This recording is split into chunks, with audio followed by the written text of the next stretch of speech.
Hey, what's going on out there, everybody? This is Sammy Leggett here representing TeamJVS, here to give you guys another review. This is straight from New York Comic Con 2023. I'm talking about Monarch, Legacy of the Monsters. They did screen the first episode pilot of Monarch. This is going to be debuting on Apple TV Plus, so you don't have to wait very long. So stay tuned for that. I'll talk about that in a second. I think the release date is officially is November the 17th. But what did I think about it? One thing I think I want to make sure you guys grasp is that if you've not seen Godzilla 2014, right? Godzilla 2014, the terrible feats that happened in San Francisco, I'd recommend you go and check that out as a refresher before watching this.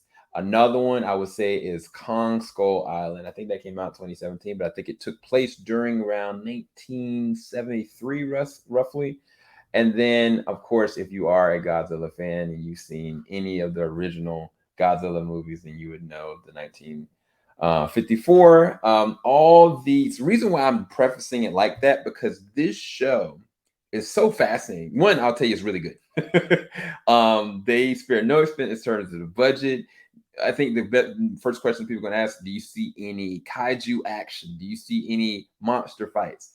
Yes, the very first few moments of this is shot like that. But there's callbacks, there's flashbacks to certain things that have happened surrounding certain individuals. I'm not going to share it just yet. Is this a non-spoiler review? But yes, you do get kaiju action. Cinematography, the score, the shots, it's all there. Like, this is a very well produced production. This is very good. Matter of fact, if they continue this on um 4, 5, 6 seasons, there's still so much range to go when I'm about to preface like, so just make no doubt about what I'm about to tell you, that this is a really good first episode and it's a really good show. So I'll leave it at that.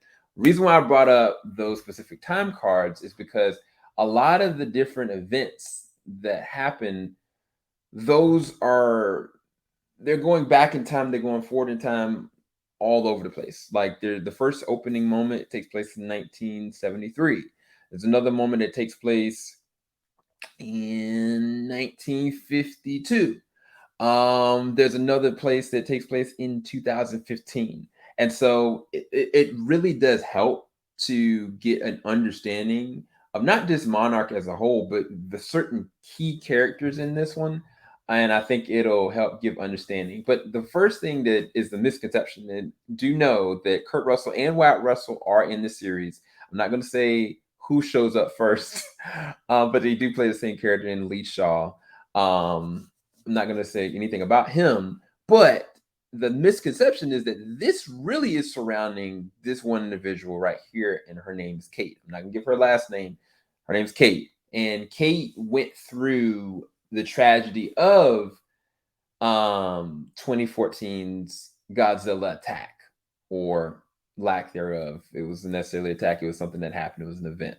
She lived through it, right? And so now in 2015, a year later, she's trying to recall certain things that happened, and it's all in connection to her family. She's trying to find what is the ties of her family to this, and more importantly, what is her connection with her dad. And she finds other people there that I'm not going to spoil for this, that take her on a very interesting excursion and journey that bridges the gaps from years and years down the line. And I'll tell you, there are some certain characters that do populate and come back. I'm not going to say how and why, but it all is very important. I'll say another actress in this one, Kirstie Clemens, plays the role of May in this one. I find her character very interesting, especially the connection with Kate as a character. But I mean, I'll give credit where credit's due. Anna Sawi is playing the role of Kate. She's doing a phenomenal job, because the thing about it is that in certain elements where I kind of felt like, man, I don't like this character. Like, what is the point here? Then it's like, oh well, when you really get the gravitas of what she's gone through, what she's going through, what she's processing, it's a very clear understanding what's going on. But again, there's a lot of different key characters in this. There's a lot of different parts moving. But as far as a first pilot, this is awesome. Like, this is so good in terms of like the thrill and excitement, and also the willingness to kind of go back through the thread, because as it states in the title, Monarch Legacy of Monsters, this is not just about Godzilla. This is not just about even the events that happened. This is about a legacy that's being maneuvered around. And if you did look at Kong Skull Island, or if you did look at any of the other ones, this, yeah, I can't spoil anything. But as a first pilot, this was freaking dope. The action was really good when it came up.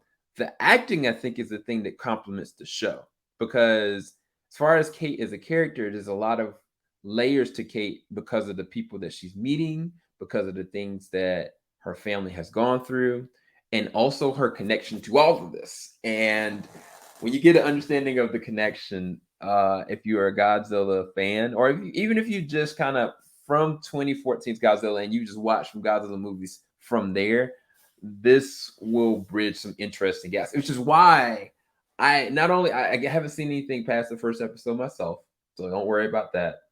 But I pray that they continue this down years down the line, because there's so much that's happened between 2015 or 2014 and beyond, especially now to where we're at with, Godzilla and Kong and all these other ones. But yeah, this is really good. And I want to say more, but I'm not going to spoil anything. All I can say is, if I had to rate it, this is a 9 or a 10 out of 10. This is easily an A to A plus for me. I am really impressed how they were able to handle this. And also, again, there's some action moments that surprised me that they not just had the budget to do, but they would go the lengths of where this is going.